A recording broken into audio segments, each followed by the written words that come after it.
All right. Hello, everybody. Welcome and Happy New Year. Today, we're going to learn about product development in activewear. This is about apparel, and we have Carrie Beth to t- uh, give us knowledge on what it is all about and how we get into that career. But before that, let's do a little check in. Um, Make sure you check in. This is how your teachers know that you are here in this event and nothing and not anywhere else. If you have questions, make sure you can also refer to the great question documents. And most importantly, the evaluation form. This is how we give you credit and a requirement for you to graduate in high school. Be fully present, ask questions. This is the best time to learn this career. And again, submit your evaluation and right after this event, so you still have fresh knowledge. And that is it. Goldie, can you make sure she has co-host? Yeah, she has the co-host. And go ahead. Okay, you ready? All right. So hi guys, I'm Carrie Beth Langham. I'm working for Superfit Hero, which is an exclusively plus size activewear line. We're based just outside of LA here in California. And I've been with them for a little over a year, about a year now. And prior to that, I was with Nike for over 15 years in product development. So I have quite a bit of experience in product development for sportswear brands, very recognizable one, as you know, as well as some smaller brands as well. So yeah, I've worked in product development right now in Superfit Hero. My title is product manager, head of product, where I do everything from design to merchandising, development, et cetera. And I can explain what those terms, those probably just terms that you don't quite understand quite yet. So yeah, so let me just start back here. So the day-to-day. So product development is basically you hold hands with your design team. So product development doesn't necessarily do the design work. They're not always like business centric either. So they're not the ones that are planning the business or anything like that. So what they're typically doing is that they're the technical skill set that helps to make the product become what it is in real life. So they're really the ones that are working with factories and manufacturing, fitting, looking at quality, reviewing costing, all the way through production, making sure that our customers are getting the product and it's working well, learning from the market and the feedback, and then trying to make the product better as we continue forward. So yeah, the development is really that technical skill set in the world of creating product. And it could be apparel, footwear, even in the tech industry, you'll hear product developers where they develop software and things like that. Development is really that piece where you're building a product of any kind, you're testing and validating it and bringing it to market. So that's kind of what development means. I started way back. So I went to high school in Salem, Oregon at Sprague High School. That's where I graduated from. And when I was at Sprague, I was introduced to the DECA. I don't know if they still have it, or you guys will say yes or just shake your heads. Distributive Education Clubs of America, I think it is. So I participated in DECA for the fashion merchandising program. And through that, I built a project that I competed in state and won third in state. And then I went off into the nationals in California, competed there. And I did a whole product line that was sustainable and kind of more like the concept of it. So that's where I learned about creating a product line. How do you come up with a brand? How do you come up with designs and kind of what the overall process is and how do you market? Children's wear brand based in Portland, as well as the Art Institute of Portland.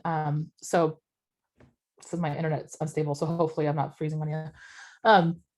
So when I graduated from high school, I went to the Art Institute of Portland, where I got my bachelor's degree in apparel design.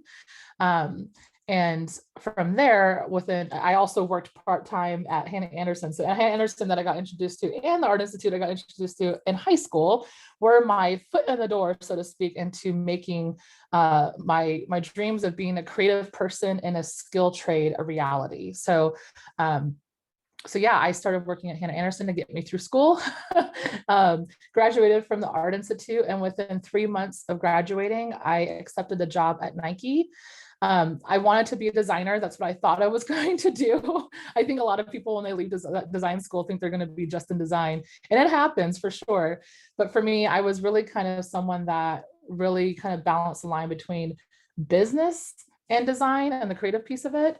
And I really kind of found my way in product development, because it kind of bridges the gap between the two.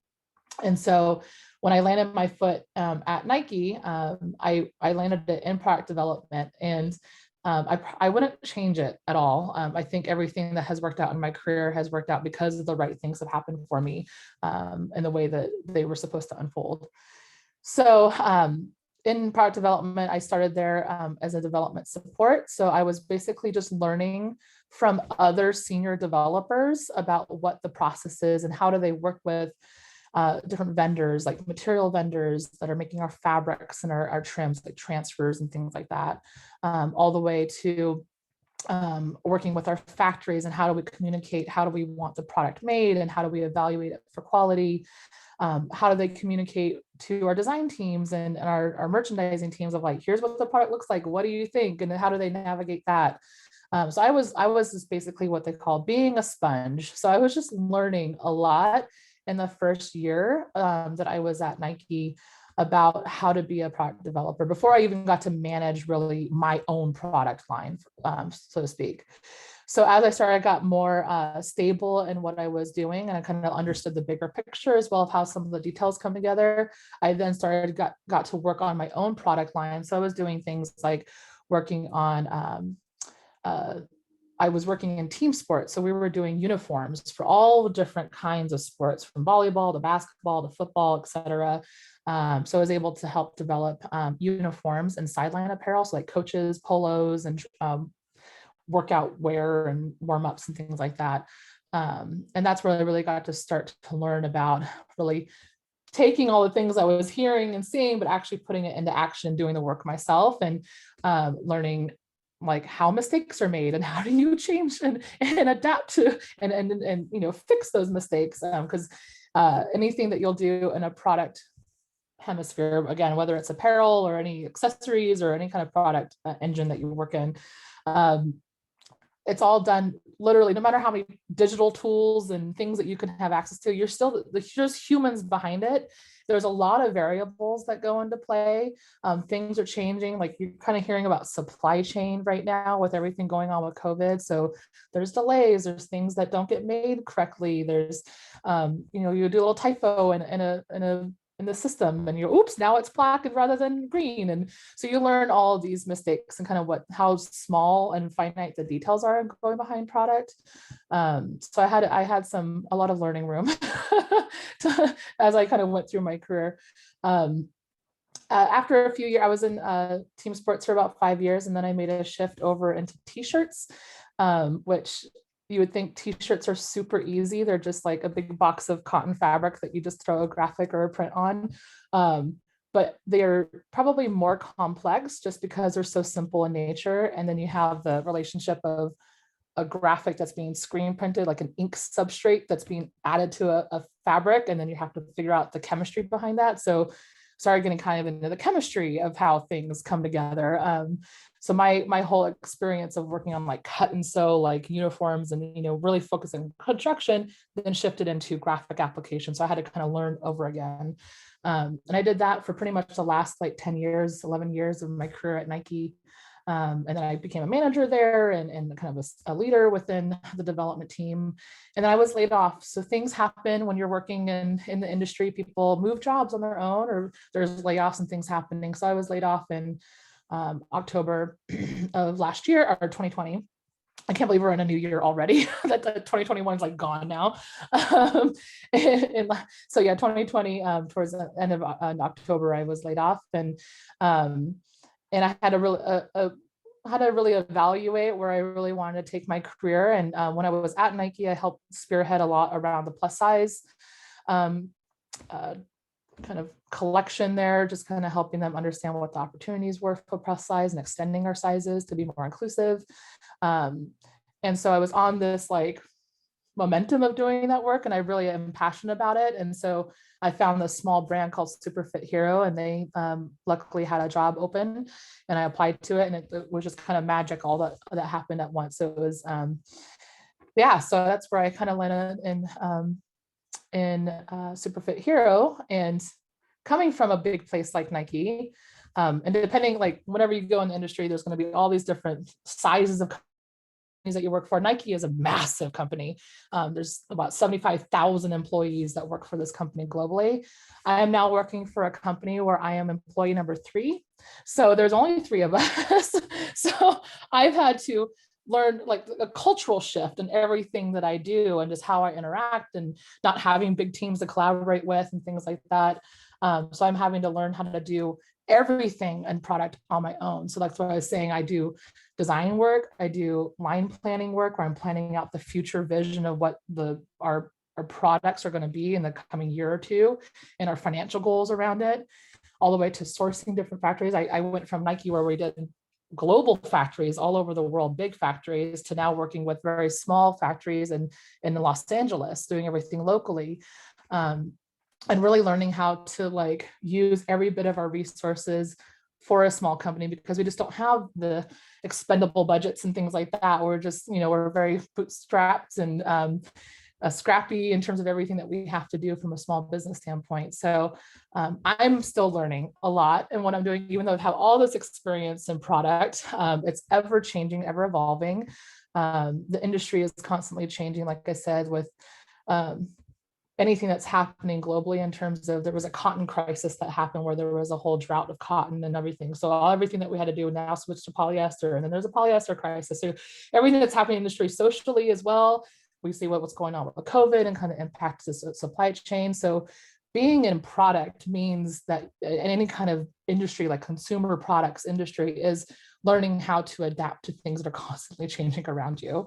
So you never really know. So when I say like day to day, like what my day to day is, yeah, it's kind of like checking in for meetings, the meetings that I have with my management team or with vendors and things like that, checking in with production, kind of getting through my list of things, the tasks that I have, but never quite know exactly what's going to show up in my inbox or what's going on, just because the industry is always changing. So any questions, burning questions so far? I'll probably just speak at a million miles an hour. Why did I choose into this field? So I had a desire to be an artist. That's really what I wanted to do, is to be an artist. I was always drawing and sketching and participating in art classes. And when I was old enough to even volunteer, I was volunteering at like art clubs and art clinics and things like that, just to engage with young kids and learning different art forms. And so when I was kind of going down the path of like, what do I do for school? I was an athlete. I played softball. I knew I wanted to play, but I also wanted to do art, and like, how do I do all that? Well, that's why within DECA, it was kind of a happenstance that I kind of took this course. I needed an extra curriculum for that extra credit that I for my junior year or whatever in high school. And so DECA, this whole DECA class, marketing class, was available. So I'm like, yeah, sure, why not? So I took it, and it ended up opening a whole like world for me to see this opportunity that I could take art, what are my passion for art, and apply it to a skill trade like design or anything like marketing, stuff like that. And so that's where I found apparel design, was through that course. So that kind of got me to put those two things together. And then I got introduced to the Art Institute of Portland, like I mentioned. And so that was like, oh, so there's like schools that actually know what they're doing to help train students to become professionals, and not just perpetual students that just kind of keep doing general ed and that kind of stuff. So it's like, no, it's very, very based on a skill trade. You're going in for a very specific thing. You take courses that are specific to apparel design or apparel manufacturing, development, things like that. So yeah, so that's where I kind of kind of followed the steps into apparel. I, of course, as a girl growing up, as and as a kid, I would always design little wedding dresses, and all my girlfriends would like design little things. So I always had a starting passion for clothing, but never really understood how that could be a profession. So that's where my education really come into play for me to understand how that could become a profession and a long-standing profession. So yeah. Other education that I can see happening within this, or I see it's a very diverse place in terms of experience and where people come from. I've met outside of just product development, but anyone that's wanting to get involved with product, there's so many different avenues that you can go. So like I said, there's design, so having like a fine arts background, and marketing, business marketing, sports marketing, things like that. Yeah, there's a lot of different avenues, but it's trying to figure out kind of where you want to go within, let's say, the apparel industry. If you want to be more on the business side, it's more about understanding like business planning and strategy and marketing and things like that. Whereas design and product development are more, again, more on the creative and the more technical side, depending on how fine-tuned you want to go. I also see people that are in the apparel industry, especially in the sport performance kind of zone. There's this whole world of innovation. You'll see big brands like Nike, Adidas, like all these big brands that are really honing in on innovation. That's a little bit more around engineering. So I see some people with engineering backgrounds that come into this industry, especially if you're interested in footwear. It's really heavy on the technical engineering side of it as well. So again, it's a very diverse landscape in terms of education experience. But for me personally, it was around fashion design and merchandising. Okay, let's see another question. Ooh, what is the most important thing that I've learned since entering the field? Yeah, I think I mentioned it before a little bit around adaptability to things that are happening around you. I think just learning how to be really nimble in this industry is really important. Not being caught by surprise that things aren't staying status quo. So for me, it's really building like a really strong foundation and expertise of like when you have a really strong foundation that you're standing on in terms of the education and the experience that you've had in terms of like how things should work, the technical side of things, what to look for, how to like follow a process. When those situations come in where things are just changing around you all over the place, you still have that foundation to look back to on how to get things back on track. So yeah, I've learned a lot. And that's probably one of the biggest things is like never expect things to be the same every day, but learning how to kind of live in that ambiguity is really important throughout your career. What do you think are the most valuable skills in education? I think around skills, there's technical skills that you really need to have. So like how you do something. So being able to, for instance, how to design, how to use like programs like Illustrator and Photoshop and how to sew a garment, like all those technical skills are really important. And when I was a teacher, and this is where I met Goldilocks, is she was one of my former students. What's something that I really instilled with my students, and this is something I instill with myself as well as my direct reports that are on my team, is really around some of those soft skills. So it's like how to be professional, how to communicate, how to keep yourself organized, how to be open to feedback. That's something that like even as adults, like I see people struggle with receiving feedback. It's like we should always be in a place to continually learn and grow. But we should be able to receive feedback in a constructive way and always like elicit like feedback. I should always be asking for feedback too. So I think that's something that's really important is those soft skills are really, really, really important in helping you navigate through your career at any level, from an entry level price standpoint, all the way up to becoming a CEO of a big company. It's all about those soft skills that are really, really, really important. So don't hone in only on trying to be the technical expert on paper. It's about having verbal conversations and being transparent and being empathetic, and all of those things are really, really important skills. Let's see what else. Okay. I'm just reading down the agenda, Goldilocks, so you have to remind me if I'm missing something major here. Okay, what can students learn to get ready for this career? Okay, so everyone's in like high school level, is that right? Yeah, okay. So we have high school. We have high school and also middle school students today. Oh, great. Awesome. For me, it's like, it's trying to figure out what you're passionate about. Something, because when you're passionate about something, the chances of you building kind of a life of a career around something is going to last a lot longer than something that you're just kind of feeling like you're forced to go into, or you're just choosing just because it sounds okay. Like, but finding something that you're actually passionate about will help you wake up every day, like, and wanting to do the mundane stuff that like drains everybody's energy, like doing a million Zoom calls. Like, no one really wanted to do this a year and a half, 2 years ago. And the fact that we're still doing it is kind of crazy. But it's like, what inspires you to get out of bed and get excited and interact with people and do good things? Like, what is that thing? And I think for me, again, it was somewhere being creative and being involved in a world of creativity was really important to me. So I think finding first what you're really passionate about, and then doing the research to figure out how can you take that passion that you have and turn it into a career.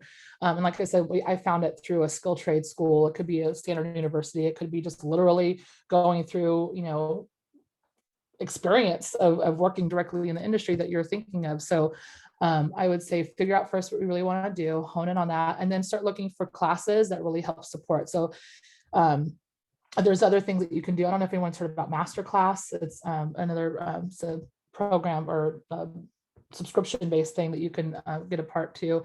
And they have various senior leaders within various industries teaching like courses that you can take.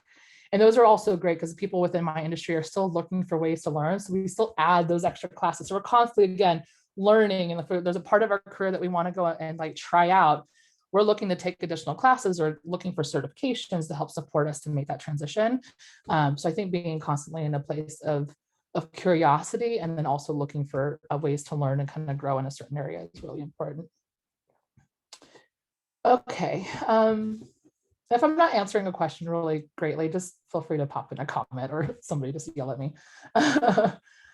Compensations. Oh, this is a hard one. This is really difficult because there's so many things that go into compensation. It's level of job, it's the type of company you're going into and what their bandwidth for financing a person coming in is what they have. It could be, there's total compensation, like other things like benefits and that kind of stuff. There's so many things. And then what level you're going into, if it's entry level all the way up to very high.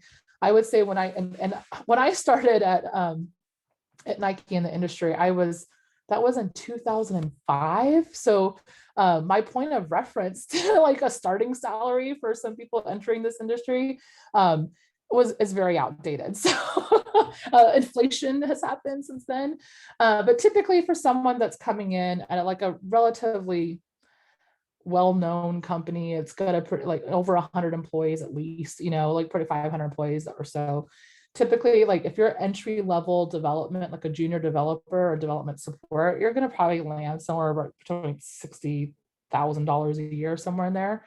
And again, it just kind of depends on where you're kind of landing in terms of the company and that kind of stuff and what they can offer you.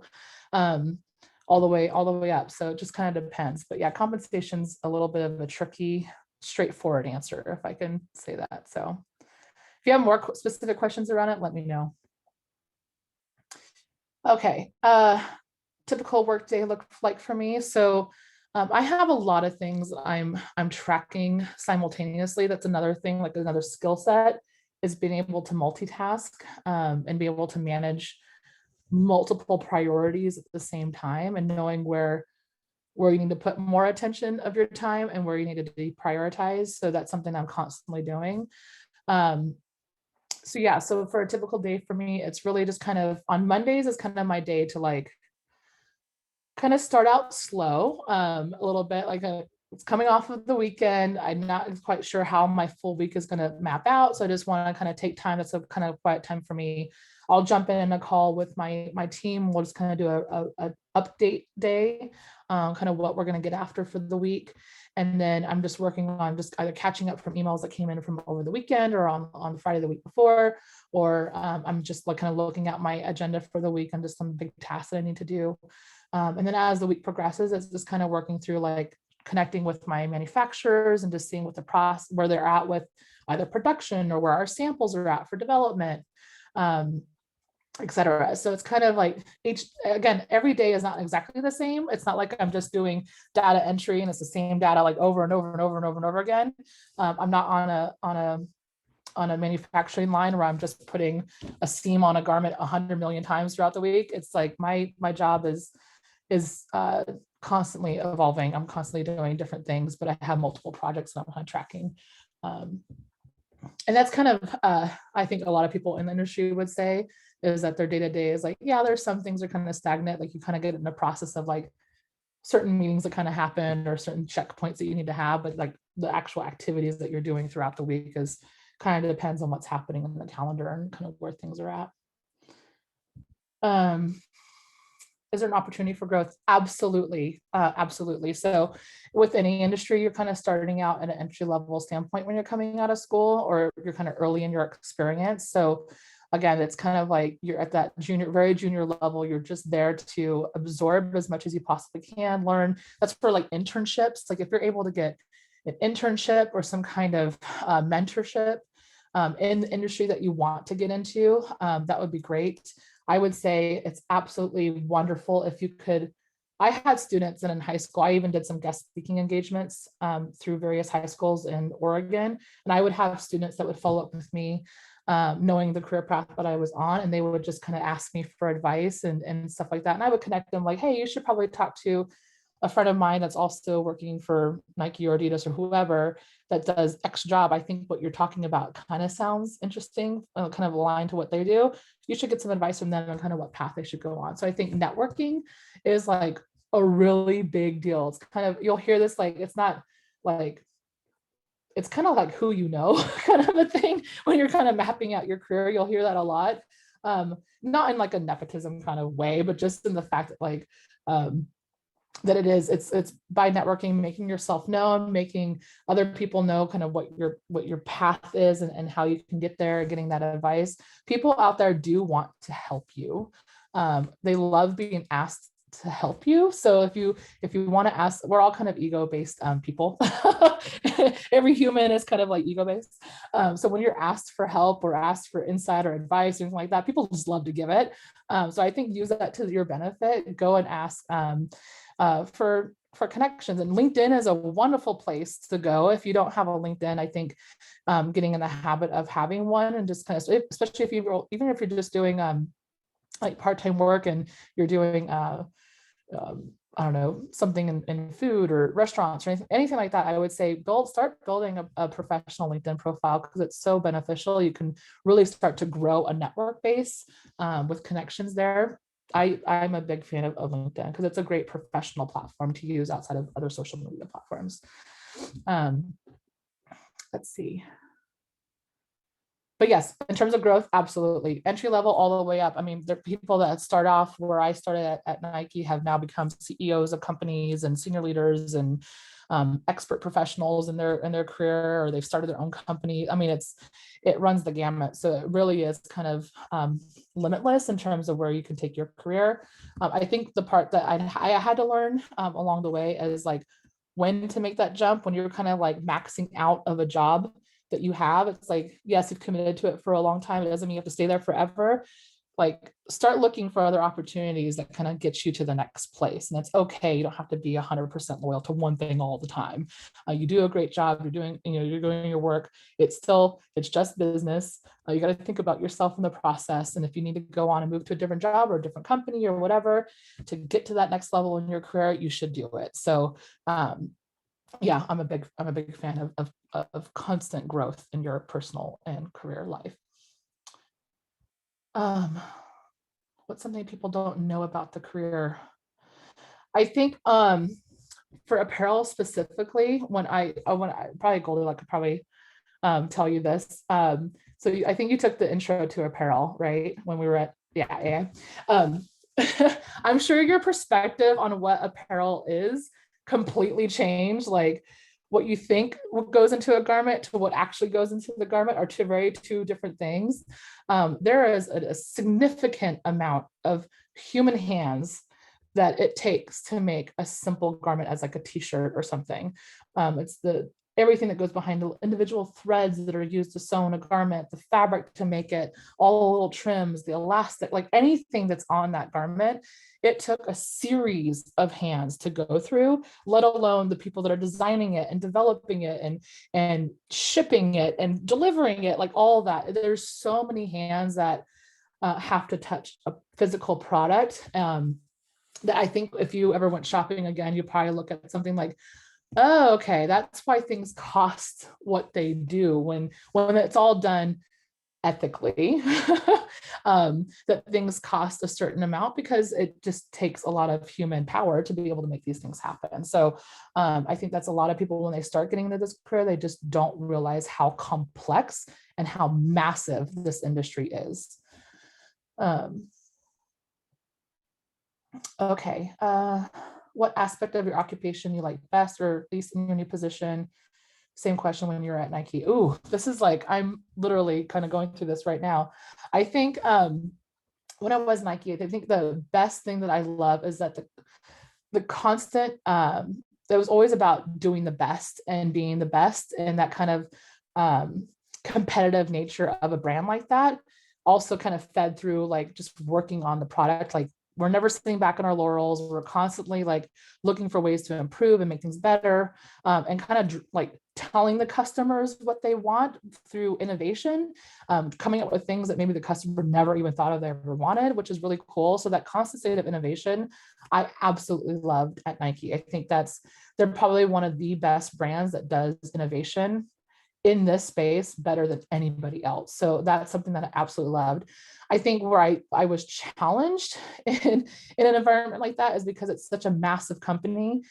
And I had to learn this as I got laid off as well, was that I'm literally just a number on a sheet, right? So like when you work with any organization, big or small, at the end of the day, it's just business. And it doesn't matter necessarily all the time how much love, sweat, tears, passion that you put into something. Sometimes it just comes down to numbers, and comes to situations like, financial situations or social situations that happen where they have to make the hard decisions of laying people off. And sometimes you're just reduced down to a number on a sheet. So that was something that was a realization, just like the politics of corporate life and all that stuff. It's a big corporation. So I had to learn, that was something that was really challenging for me, but I completely understand it now. Being laid off for me was probably the best learning lesson I've ever had of understanding how a corporate engine works.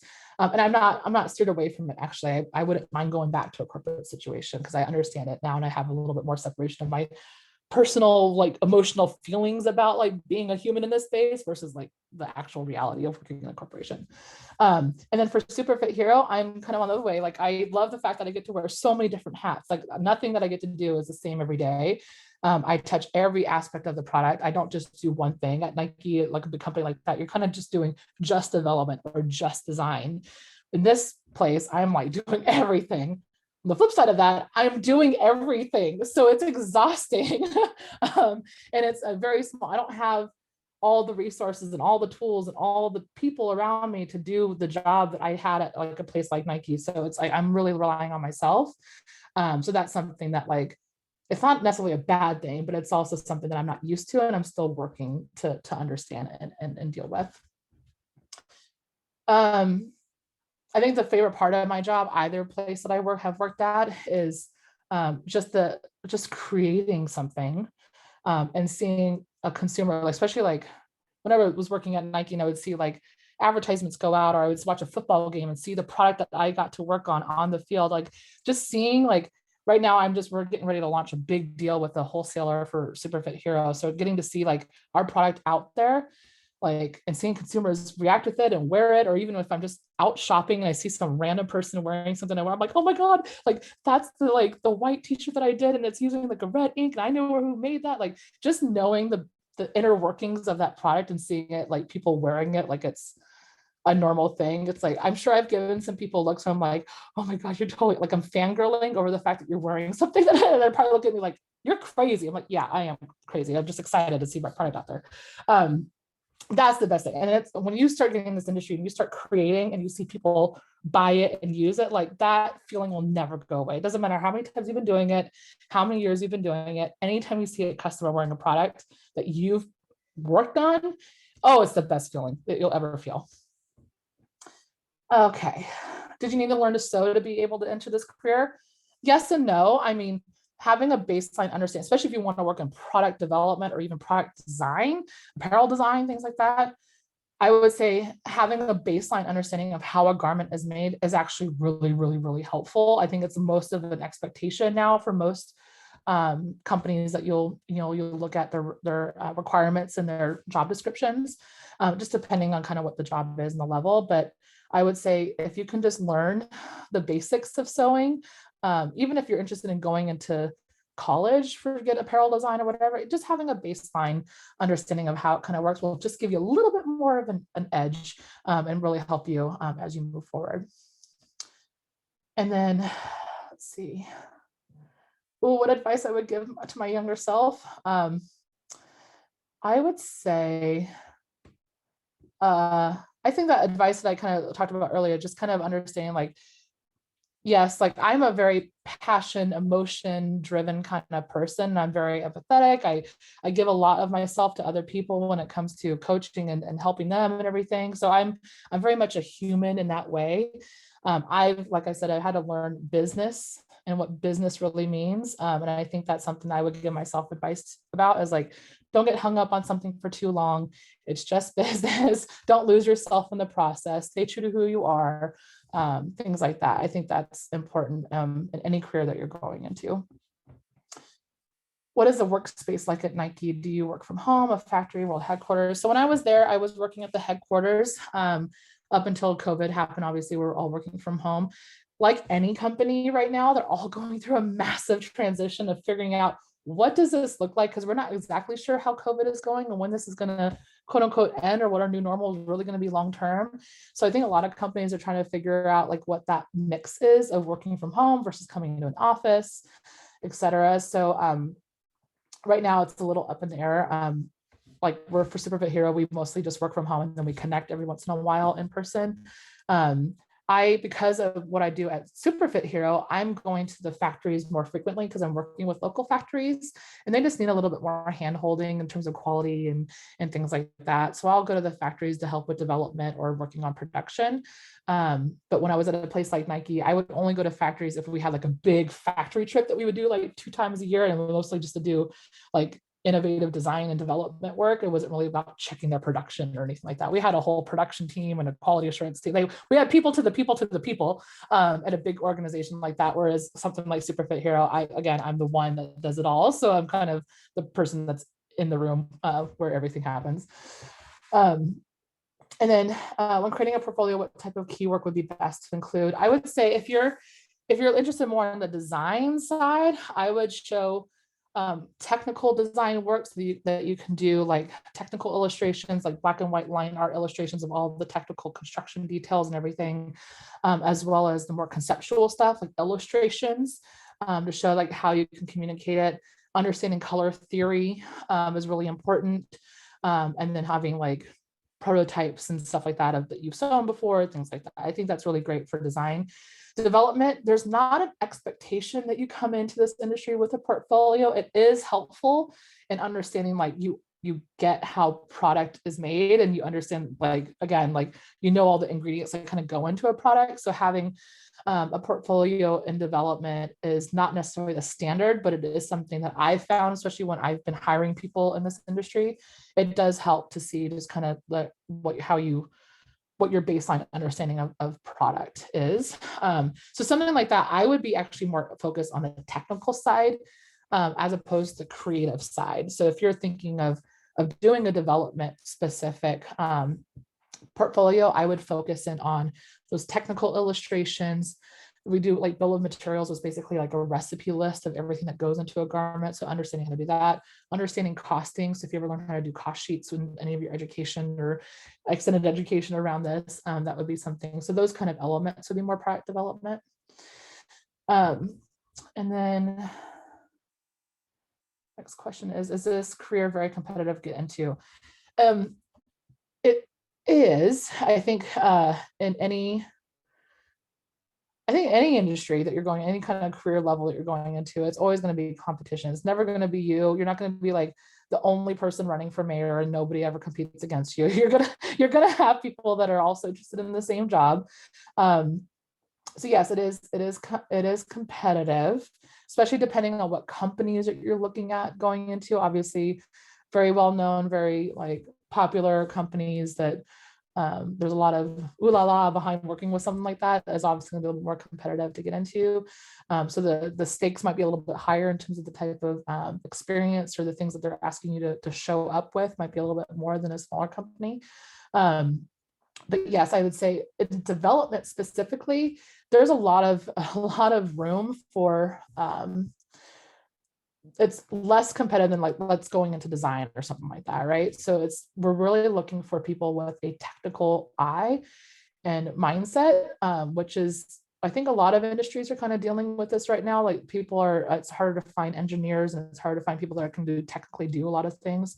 So I think that's really important, is the development piece of it, is people that actually are technically trained, is really important. And then the industry in itself right now, I was actually just speaking to someone about this, is that the entire industry is trying to figure out ways to work faster, work a little bit leaner, and to save resources, to try not to use so much waste of fabric and just kind of perpetually causing a problem ecologically that what's happening around the world. So going digital and doing digital product creation is something that is really like happening in this industry. So if you're interested in working in, we use systems like Browseware, which is like Loda, Browseware, Clo. It's all CAD based virtual 3D design software. The apparel industry is starting to take, like, it started out with like automotive industry and like other kind of products. The apparel industry and the footwear industry are now implementing those technologies into design and development, which is really exciting. So if you're kind of very technically savvy in terms of like technically savvy, and like working those kind of programs, I would say that is a huge bonus when you're looking at entering into this career, because a lot of companies are trying to shift that way. And they're looking specifically for candidates that are 3D, like digital savvy. So I would definitely throw it out there as something to look for. Schools that you can recommend. Obviously, we went out to Art Institute. It's no longer in Portland anymore. But any of the other fashion institutes, Portland, because we lost the Art Institute, it's a little bit more vacant in that area, but obviously in LA and then in New York, there's more schools. I think the Art Institute up in Seattle is still there. It's been a while since I've been out of that world. But the Fashion Institute of Design and Merchandising, FIDM, that's in Southern California, they're a great school. They're very well recognized in the industry. FIT out in New York is another one. So there's some big schools out there. There's other, like Oregon State University, I think they still have it, as an apparel design program, a major that they have there. So that's another one if you're looking for in-state to look for. I don't think U of O has anything like that. I think it's just Oregon State University. And I've known students that had graduated from Oregon State University have landed wonderful jobs working in big companies and small companies, started their own companies, design, development, marketing. So I've seen a lot of success coming out of that program as well. So there's traditional four-year universities that have apparel design or fashion design. You can look for both of those terms. That might be in a 2 or 4 year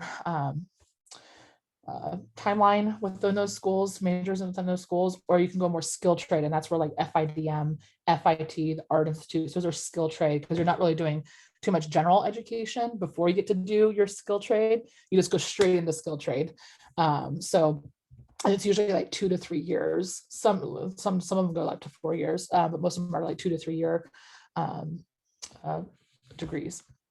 If that helps. Anything else? Anything I missed big time?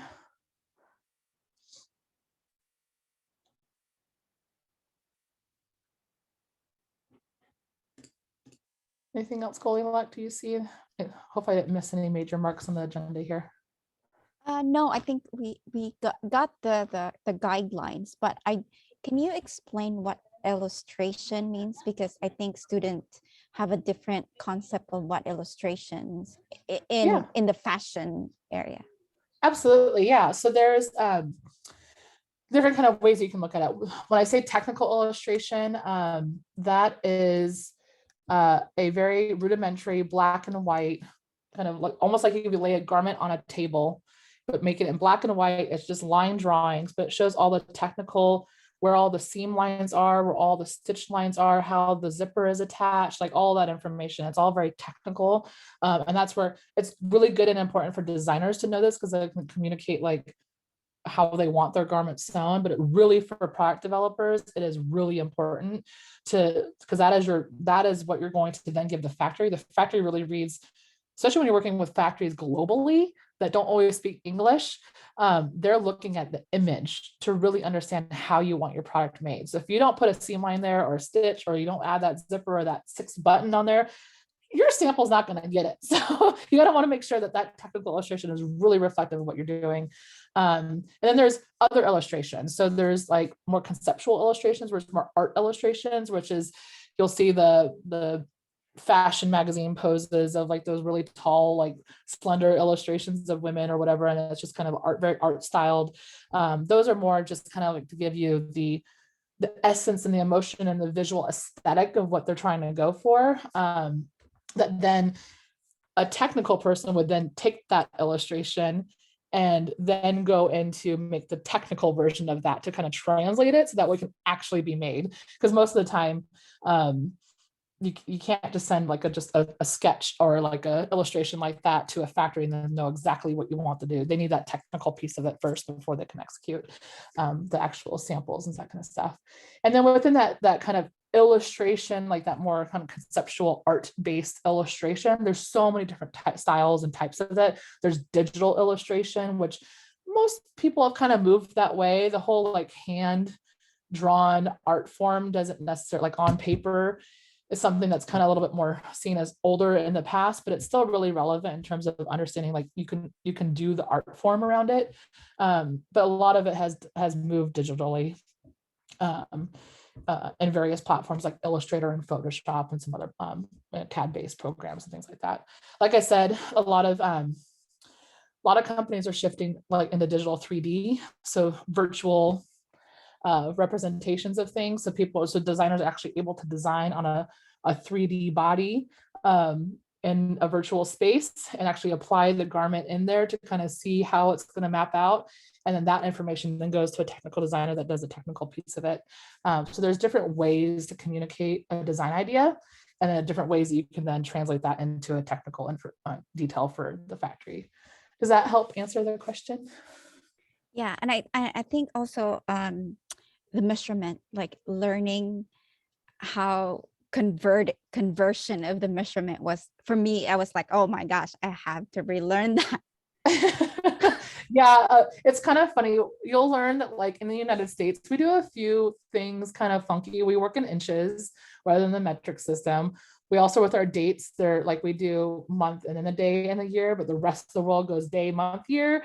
So there was always lost in translation somewhere. So learning how to translate information as well as understanding the measurements and just kind of calculations, something like that. Most of the factories that we work with, especially overseas, they want to see everything in centimeters because that's just, they work in the metric system as opposed to inches. So whenever we have to translate and working, someone like me that I'm working with people in the States and out overseas, I do translations for both. So whenever I give information over, I have the inches and the conversion to centimeters, depending on who's looking at it, just so I can satisfy the needs from anyone that's looking at the information. So again, when you're working in this industry and you're kind of junior coming into it, you're really just grow like grabbing as much information and learning as much as you can and watching all the other senior kind of more people doing it. And you'll start to notice these things are like, oh, why are you putting multiple measurements on there? Oh, that's why, because you have to like translate this in multiple languages. And why are you adding so many pictures? Because pictures are worth a million words. Like you start to learn all these things when you're working in the industry and the reasons behind them, for sure. Basically like communications, right? Because I know that centimeters, like if you're off a point, it's going to be affect the whole fit of the Yeah. that Yeah. We apparel. have a thing, there's a thing called tolerance that happens. Like, just like I said before, there's human hands that touch everything. There's also tolerance of like, when you're laying out the fabric and you have multiple layers of the fabric, so you can cut multiple units of the, like, let's say the front body of a garment, and you cut out 10 of them. So you don't have to cut out each one individually. So you have 10 layers of fabric, you're cutting out 10, tops of your shirt.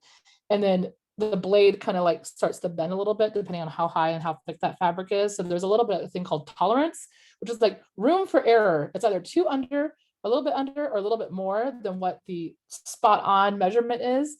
But we set a tolerance to make sure that like, where is the edge of that tolerance when it becomes bad? Like we don't want any worse than this and no better than that. So that's kind of where we work with tolerances in the industry.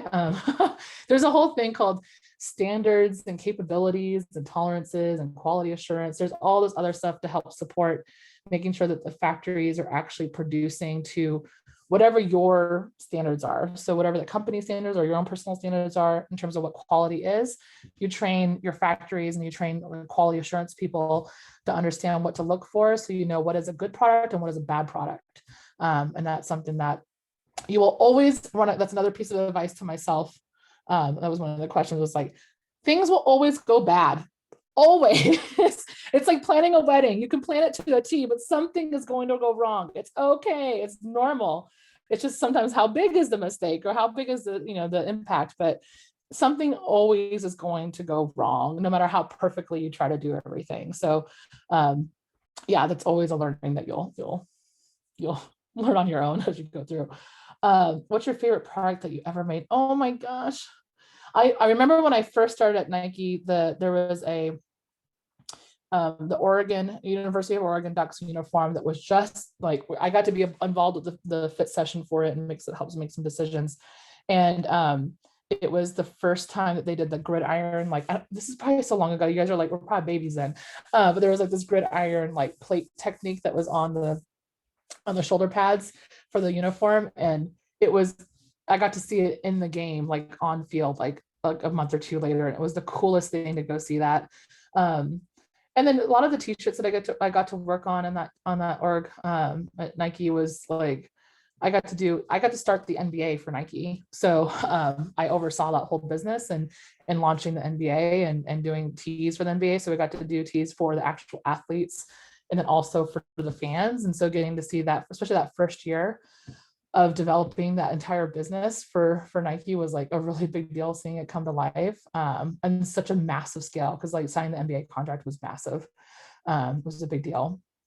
And then with Superfit Hero, it's like I got to do some new product this year. I just launched a bodysuit, and we did we're just doing this collection that's landing in stores right now that we're officially announcing tomorrow, so I can't say which store it is.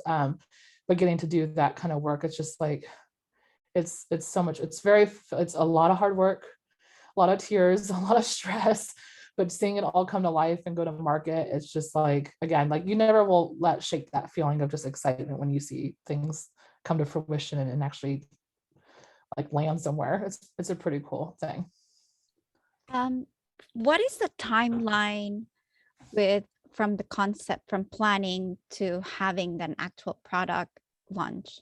Yeah, for sure. So I would say the traditional way of making product is like, you come up with an idea, designer will design it, we go through multiple reviews, then we send it off to development. They'll go make a prototype with the factory. It's not the perfect one, but they're kind of working through the solution. So you might do 2 or 3 versions of that, kind of keep going along this process until you go to production. So that whole process takes about 24 months. So about 2 years from concept all the way to delivering to the customer in most general settings.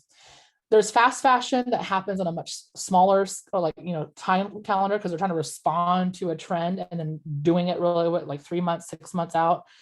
Majority of big companies like the Nikes and Adidas and the Columbias, all these other big companies, Lulu's, they're all, like I said, shifting to more digital, which allows them to work faster. So they're shrinking their calendars from like 24 months to like 18 months or 12 months or 6 months.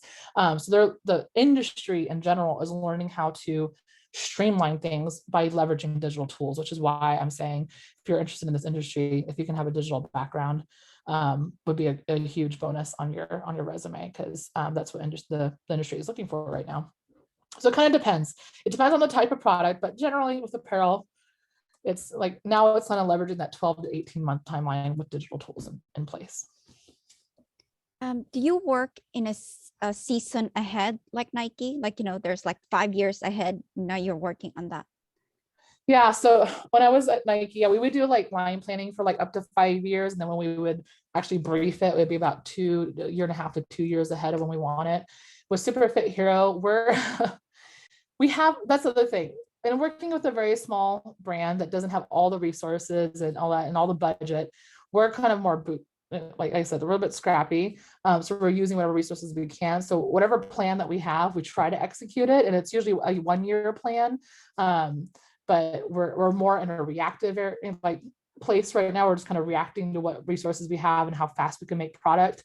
My goal with Super Fit Hero though is to get them in a bigger, like a cadence, similar to how other companies work, where there's like they set a plan and they execute against that plan, and like things kind of just happen on a more regular schedule. But that's just not where we are right now. I came into the company when they were really struggling from a supply chain, that all the factories seized up, their fabric disappeared, like they didn't have new product, like they were in a really dire situation. So I came in and kind of helped build their sourcing base and kind of gave them some more options and helping to build them that cadence. So yeah, so it's kind of I've seen both sides of a plan that goes great, that has regular like stuff going on, and the one that just there's no plan. It's just make product and get it out there as fast as you can, and hopefully it doesn't go bad.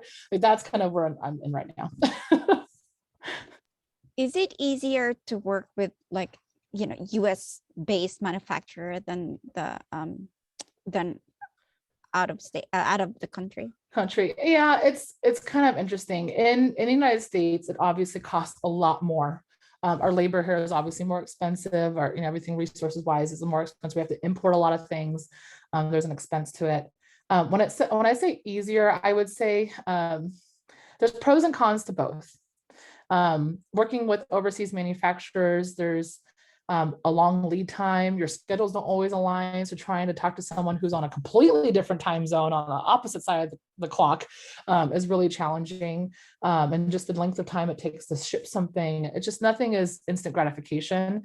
Working with US manufacturers, it's just the skill set is not necessarily always there in all aspects of our industry. And in athletic wear, the skill set isn't mostly in Asia.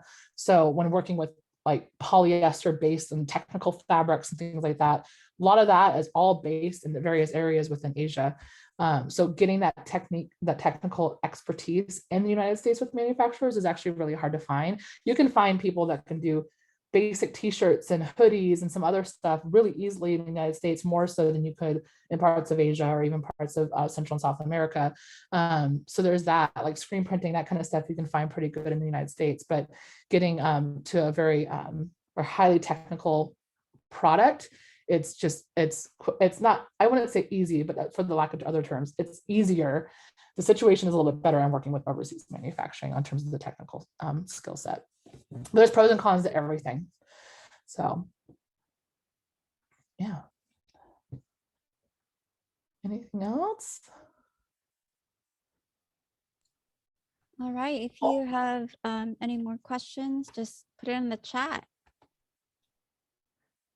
Yeah, and Goalie, like I can give you my you have my personal email. Yeah, so feel free, like if anyone's just you want to continue this conversation, again, if you would like to start your networking journey, by all means, you're feel free to share my email. I'd be happy to even just answer a couple questions for you. If you need to jump on a Zoom call, I'm totally open to helping you. If you have some serious thoughts and ideas about where you'd like to take your next steps in your growing career, I'm here to help. All right. Thank you so much for giving us your time. And I didn't know that you're in California. I thought you were still I in Oregon. am, yeah. I moved here in like end of August, early September for Super Fit Hero. So Oh, yeah, I moved down here after a little while of trying to get through COVID for a while when I sold my house, and then I moved down here. So yeah, so I've been here for a few months. well, you're not missing any weather here. So Apparently. It sounds crazy up there. all right. Thank you so much. Thank you for including me on this. I hope this was all Yeah. helpful to everybody. Hope you all have a good day. Thanks. Bye-bye. Bye.